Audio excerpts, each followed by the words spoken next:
Всем доброго времени суток, компания Прогресс Авто на связи. И сегодня у нас на обзоре Kubota GL32.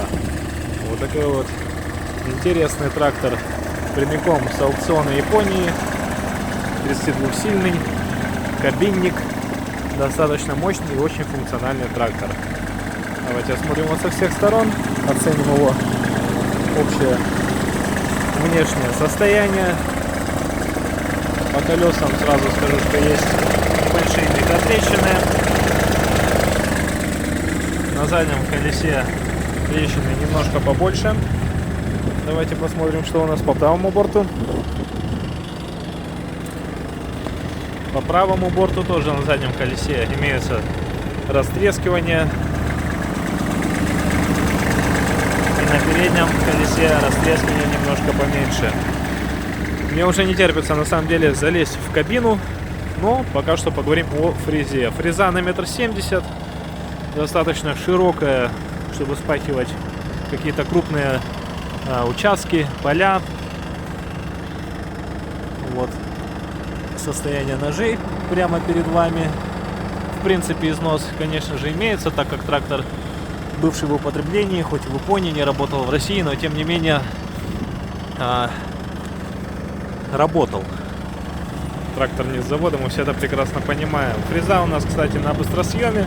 Имеются, естественно, гидрорегулировки. В принципе, наверное, на большинстве тракторов такого плана они имеются. Вот он, наш гидроцилиндр, который, собственно, и может наклонять нашу фрезу по горизонту. Ну и теперь, наверное, самая интересная часть, это, конечно же, кабина. Открываем и залазим. Достаточно много места в этом тракторе, удобно сидеть.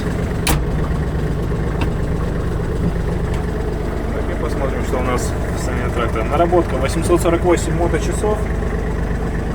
Здесь у нас имеется магнитола кассетная для любителей музыки.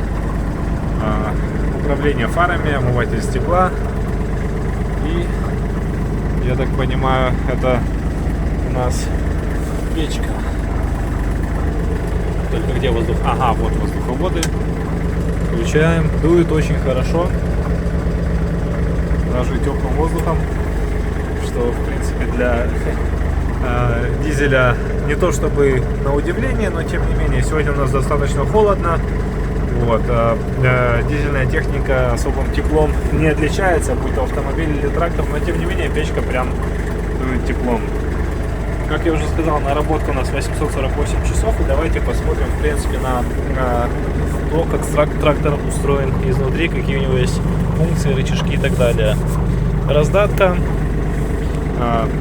переключатель скоростей U-Shift, то есть так называемый полуавтомат. На ходу можем переключать скорости. Естественно, трактор на реверсе. Здесь у нас есть функция памяти фрезы, то есть когда мы опускаем фрезу при помощи рычага, кстати, вот этого вот рычага, и нам ее необходимо поднять, но просто поднимаем как рычажок одним нажатием вверх, фреза поднимается, еще раз вверх, и фреза опускается на тот же уровень, который вы выставили на этом рычаге. То есть не нужно постоянно туда-сюда этот рычаг дергать, все работает автоматически, и глубину вашу, точнее ваш уровень фрезы автоматика запоминает. Здесь у нас непосредственно управление всеми гидронастройками, о которых я говорил.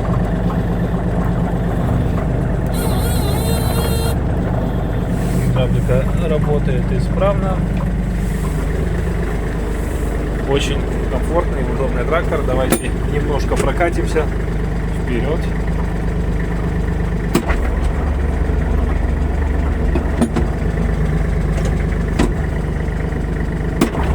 Посадка, конечно, здесь царская. Довольно-таки далеко сижу от руля. Ноги кое-как дотягиваются до педали. Немножко показуем. двигатель работает ровно, обороты поднимает, опускает тоже ровно и хорошо. Конечно же, в таком тракторе обязательно есть гидроусилитель. То есть трактор очень комфортный и функциональный. Пора выходить. Выйдем ради интереса через вторую дверь. Вот такой вот трактор у нас сегодня на обзоре. Это GL32 Kubota компании Progressavto. Кого заинтересовал трактор, пожалуйста, звоните нам 8 914 555 20 30. С удовольствием ответим на все ваши вопросы. Всем пока, до связи.